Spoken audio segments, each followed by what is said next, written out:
सत साहेब जी, मेरे सभी भाइयों बहनों बेटा बेटी माता पिता को भक्तमती की सत साहेब जी। तो आज हम सुनेंगे संत रामपाल जी महाराज की अमृतवाणी में अमृत सत्संग। जब भी हमारे पास टाइम हो हमने गुरु परमात्मा जी के सत्संग जरूर सुनने हैं, चाहे हमने सत्संग को पहले कितनी बार भी सुन लिया हो। जब भी हमारे पास टाइम हो हमने गुरु परमात्मा जी के सत्संग सुनते रहना। तो सुनते हैं सभी भाई बहन बेटा बेटी माता पिता मिलजुल करके सत्संग संत रामपाल जी महाराज की सत साहेब जी। साधु और सोना और सजन सजन पुरुष भद्र पुरुष टूट जोड़े 100 बार, जैसे सोने का आभूषण बना दिया, अलग अलग टुकड़े कर दिए, फिर उसको दोबारा आभूषण बनाया जाता है, निशान भी नहीं रहता ये कौन था, वैसा ही बन जाता है। ऐसे साधु संत कभी कवासुनी हो जाती है तो मन में दोष नहीं रखते, ईर्षा नहीं रखते, उसको बदले की भावना नहीं रखते और फिर मिलते हैं तो वैसे ही हो जाते हैं जैसे कभी कुछ हुआ ही नहीं। और दुर्योधन दुर्जन था, एक थक दरार उसमें इतना करे का गया, वो मिटा नहीं, अपना नाश करा कर टिके, सर्वनाश कराया उसने। अब उसी आधार से उसने कहा कि दुशासन अब इसको नंगा कर स्वभाव में, हम तो अंधे हैं और अंधों की संतान है, हम कुछ देख थोड़ी सकेंगे इसके अंग को, नंगा कर इसको आज। अब द्रौपदी वहां कौन कौन विराजमान थे पुण्यात्मा, महाभारत पढ़ा करते आप, इसको पढ़ा अनमोल ग्रंथ जान के, इसके अंदर जो इन पात्रों का जो गलत रोल था किसी का नहीं तरतीब हमने देखने नहीं मिला। विषम पितामह द्रोणाचार्य और कर्ण, ये 3 ऐसे योद्धा थे जिससे सब कुछ कांपते थे। दुर्योधन भी कांपता था, वो सारे सभी कौरव कांपते थे।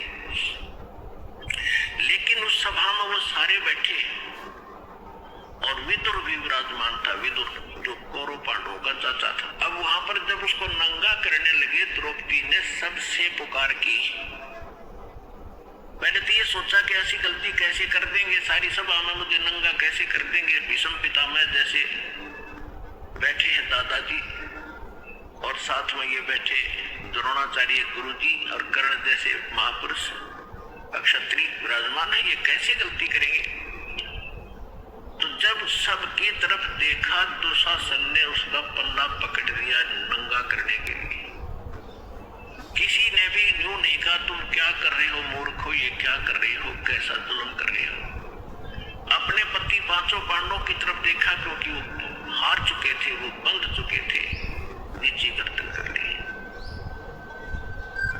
अब द्रौपदी ने देखा कि तो सब फेल हो गए, तो जिसको तू आसरा मान बैठी थी, जिनको सहारा मान रही थी, ये तेरी मदद हेल्प करेंगे, तो ये तो फ्यूज हो गए सारे। तो यहाँ परमात्मा ने कहा कि उस समर्थ की रीढ़ छुपाई कुल कुटुंब तेरा था। अब इन संसारिक लोगों से तू अपनी कल्याण चाहता है, इनसे मदद मांग रहा है, ये मदद नहीं कर सकेंगे। समय आने पर भगवान ही मदद करेगा। और वो कैसे करेगा, ये थी तूने उसके अनुकूल कोई ऐसा कर्म किया होगा तो करेगा। अब उस समय उस सभा में एक व्यक्ति था जिसको हम पंचायती कह सकते हैं और एक धर्मपुत्र कह सकते हैं, विदुर। विदुर ने खड़ा होकर कहा कि भले आदमियों तुम क्या करने जा रहे हो, कुछ दुर्योधन अकल से काम ले, बाहर के लोग तुम्हें क्या कहेंगे, अपनी इज्जत अपने हाथों उतार रहे हो। तुम एक ही दादा की संतान हो, तुम अलग अलग नहीं हो। विदुर कहे ये बंधु तुम्हारा, ये पांडव भी तो आपके ही चचेरे भाई हैं। विदुर कहे ये बंधु थारा, एक कुल एक परिवार, और तुम ये ऐसा जुल्म ना करो, अपनी इज्जत आप ही उतार रहे हो। और कहते जब विदुर ने उनको मना किया, रोकना चाहता, थप्पड़ मारा, उसके मुंह पर थप्पड़ मारा कि तू तो पांडवों का चमचा है, सदा इन्हीं की ओर बोलता आया, जबकि नाते में वो चाचा था, सगा चाचा। कहते विदुर के मुख पर लगा थपेड़ा, तू तो इन पांडवों का चेहरा, इनका बच्चा है नौकर। तू तो है बांदी का जाया, तू बांदी से पैदा हुआ है, इसलिए तेरे अंदर अक्षत्री वाले गुण नहीं है, तू इतनी ही बोधी बात कहता रहा। तू तो है बांदी का जाया। जब ये शब्द उसने कहा दुशासन ने, कहते हैं भीष्म, कर्ण और द्रोण मुस्काया। अकल देखो उन महापुरुषों की, पंचायत में बैठे हैं और एक लड़का अपने चाचा का थप्पड़ मार रहा है और उसको अपशब्द कह रहा है, और वहां वो बैठे मौजूद व्यक्ति हंस रहे, मुस्कुराए हो, जबकि उन्होंने खड़ा होकर कहना चाहिए था, निकम्मे खबरदार तेने अपने चाचा का हाथ लगा दिया, सारी नैतिकता नाश कर दी तूने। और वो इसके विपरीत उन्होंने ना कुछ टोका टाकी की, ना ये कहा तू ऐसा ना करो, बल्कि ये शब्द सुन के कि तू तो है बांदी का जाया। भीष्म, कर्ण और द्रोणाचार्य गुरु कहते मुस्काए, हंसे। और वहां एक था भक्त, एक था पंचायती। उस सभा में पंचायती के एक लक्षण और गुण होते हैं, सच्ची बात कहे, मुंह पे कहे, और उसकी नहीं चले तो उठ कर चला जाना चाहिए, वो बैठा नहीं रहना चाहिए उस सभा। तो विदुर वहां से उठ कर आ गया, वहां रहा नहीं। या तो भीष्म, द्रोणाचार्य और कर्ण ने उनका विरोध करना चाहिए था, नहीं मानते तो सभा त्याग देनी चाहिए थी। वहां बैठे किस लिए थे? वो बुद्धिहीन उस द्रौपदी को नंगा देखने के लिए बैठे थे, वो दुष्ट व्यक्ति। और किस लिए बैठे थे? अब कहते हैं बंधे से बंधा मिले और छोटे कौन उपाय, कर बंदगी निर्बंध की वो पल में दे छुड़ाए। अब दुर्योधन के मलिन अन्न को खाकर भीष्म पितामह, द्रोणाचार्य और कर्ण दूषित मन के हो गए थे। वो बंद के उसके लोक लाज में किसका टुकड़ा खाते हम कैसे बोलेंगे। और विदुर ने खड़ा होकर कह दिया, और उधर से पांडव बंद गए कि हम हार चुके हैं, द्रौपदी को बोल नहीं सकते, वो बंधन में बंध गए मर्यादा में। पुण्यात्मा, जब ये जीव इन संसारिक लोगों से अपना आस्था हटा लेगा, एक उदाहरण शब्द लेना यहाँ पर है। जब तक आप किसी राजनेता या अन्य किसी अपने धनी रिश्तेदार से आशा रखते हो अपने किसी वस्तु की, भगवान साथ कम देगा। जब आप उनसे हटकर केवल एक परमात्मा में आस्था रखकर सच्चे दिल से पुकारोगे तो पता नहीं क्या कर दे एक पल में।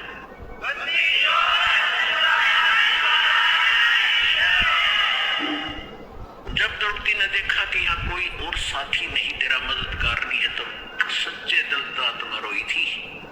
ये भगवान आत्मा का साथी है, मन का साथी नहीं। मन तो पता नहीं क्या क्या बकवास चाहे, ये हो जा, वो हो जा, फलाना हो जा।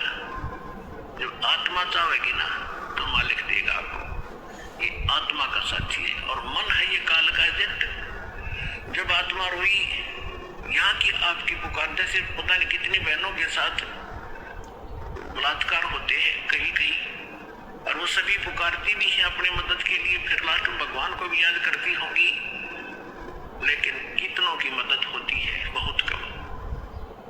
कारण यह होता है कि हमने पहले कुछ ऐसा पुण्य नहीं कर रखा जिससे भगवान कोई कारण बना दे और हमारी रक्षा कर दे किसी भी प्रकार से। तो द्रौपदी का मालिक ने पहले तो कारण बनाया, सोचल छिद्र मैं करूं अपने दिन की काज, जो जन मेरी शरण है ताका हूं मैं दास, और केल केल लाग्या फिर जब तक धरती आकाश। अब जैसे ये दास पहले हम रामकृष्ण के पुजारी थे, शंकर जी के पुजारी थे, बाबा श्याम जी, हनुमान जी के पुजारी थे, और जो भी घर में सुख होता था हम ये कहा करते, भगवान विष्णु ने कर दिया, बाबा श्याम जी ने कर दिया, हनुमान जी की दया होगी, तो सभी याद आ जाता, उसी को श्रेय दे देते थे, जो भी भगवान हमें याद आते थे। अब पता चला कि ये तो कुछ कर ही नहीं सकते। अब ज्ञान की रोशनी से पता चला कि करने वाला तो वही था। कहते जगत का पेखना पेख्या, धनी का नाम ना लिखा। संसार के लोगों का ही हमने क्रेडिट दिया, इसने ऐसा कर दिया, इसने ऐसा कर दिया। वो कराने वाला भी कोई और ही है अगर किसी से कुछ करवा रहा है। कहते हैं जगत का पेखना पेखा, धनी का नाम ना लिखा। जो सब कुछ कर रहा है उसका जिक्र भी नहीं, कोई सुपने में याद नहीं आया आपको। तो परमात्मा कहते हैं जब तक जो मेरी शरण में है शरण समय में ये द्रौपदी वाली आत्मा भगवान की शरण में थी। इस कलयुग के इस पीरियड में ये चल रहा है जो स्वर्ण युग आ गई, और इसमें जो बिछड़ के रह गए वो फिर यही धक्के खाते हैं। रानी बन गई, कभी राजा बन गए, कभी देवता बन गए। कुमाई इस समय की होगी वह सत्य भक्ति, और हजारों युगों तक चलेगी उनके साथ। में कितनी कमाई इतनी बनती है इसकी, फिर यहाँ बर्बाद हो जाती है। लेकिन जो एक बार उसकी शरण में आ गया, परमात्मा इतने दयालु है, उसको कहीं ना कहीं घुमा फिरा के इवन द्रौपदी का भी ईव जन्म देंगे, दोबारा यहाँ पटकेंगे उनको। जब उनका नंबर आओगा जब टिके रहे तो न कहा मोक्ष होना था।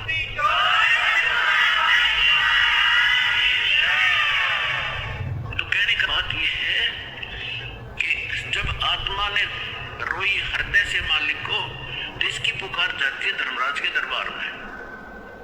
और यहाँ एक विधान बना रखा है, कोई ना कोई गुरु पहले अवश्य धारण करते थे, गुरु के बिन भक्ति नहीं करते थे। पांडवों का गुरु थे श्री कृष्ण, तो श्री कृष्ण को गुरु भी धारण कर रखा था। अब इसकी पुकार गई वहां धर्मराज के दरबार में, उसकी खुल गई वहां सीटी। उसने देखा धर्मराज ने कि देखो आत्मा पे आपत्ति आई है, मैं कोई रक्षा करा सकता हूँ। उसने देखा कि इसने एक ऐसा दान कर रखा एक साधु संत को कपड़े का, इसका तो पता नहीं कितना क्रेडिट दिया जा सकता है। तो वहां से रिफ्लेक्ट होकर के श्री कृष्ण में आई वो उन्नों की रूपा और मालिक की। और कृष्ण जी तो अपनी पत्नी रुक्मणी के साथ शतरंज खेल रहा था, शतरंज का गेम खेल रहे थे महल में। जो ही उसने शतरंज डाली, उसमें बोलते कच्चे 12 पक्के 18 पौ 12 जैसे भी उसके होते, तो 5 सेट डाले थे और बोलना था पौ 12 कच्चे 12 जैसे वो बोलते हैं खेलने में। उसी समय हाथ आकर गया उसका नु, और नु बोला अनंत अनंत अनंत। अब कृष्ण नहीं कर रहा था, वह परमात्मा की पावर उससे करा रही थी। अब रुक्मणी ने उसका हाथ पकड़ लिया कि अनंत अनंत क्यों बोल रहे हो, हार गए बोल, इस कच्चे 12 पक्के 12 कुछ तो बोलना था, ये ऐसे क्यों बोल रही हो आप। तब उसने कहा कि रुक्मणी कर पकड़ा मुस्का, गरीबदास साहिब जी की अमरवाणी से दास सुना रहा है। रुक्मणी कर पकड़ा मुस्का, उसका हाथ पकड़ के आने लगी। अनंत कहा मोह को समझाई, ये अनंत क्यों कहा इसका मुझे बता। अब कहते हैं दुस्शासन ने द्रौपदी पकड़ी और हमारी भगत सकल में सिखरी, जब हमारी भगत पिछोड़ी हुई तो हमारा नाम न लेवे कोई।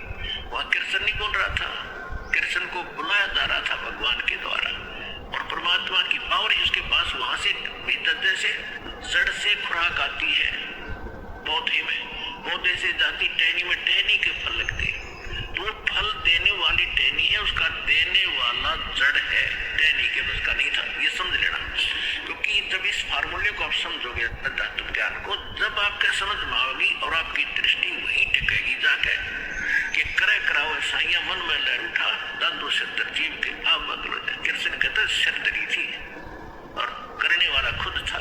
रुक्मणी कर पकड़ा मुस्काई, अंत कहा मोह को समझाई, दुस्शासन ने द्रौपदी पकड़ी और हमारी भगत यानी भगवान की भगत सकल में सिकड़ी। और जय हमारी भगत पिछोड़ी हुई, जय हमारा भगत हार में आ गया तो भगवान का नाम न लेवे कोई। अब श्री कृष्ण तो फिर इतना कह के लाके पैसे खेलन, वो मालिक आए फिर कृष्ण रूप धारण करके।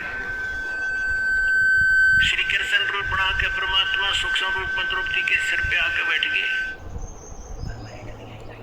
कहते धंधे ही से बादशाह डारी, कृष्ण तो अपना वहां खेल रहा है और पहुंचे सूक्ष्म रूप मुरारी कबीर परमात्मा। खेचत खेचत खेच कसीसा, सिर पर बैठे हैं जगदीशा। द्रौप सुता के तीर बढ़ाए, शंख शंखों पार न आए। द्रौप सुता ने दीनी लीर और जाके अंत बढ़ाए चीर।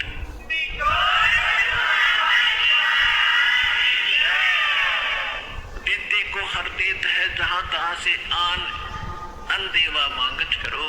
फिर साहिब सुनैना का फिर काफी समय के बाद जब श्री कृष्ण जी उनके घर आए तब द्रौपदी ने पूछा कि हे भगवान, आपने मेरी ऐसे कौन सा मेरा शुभ कर्म आगे अड़ गया जिससे आपने मेरी इज्जत रखी।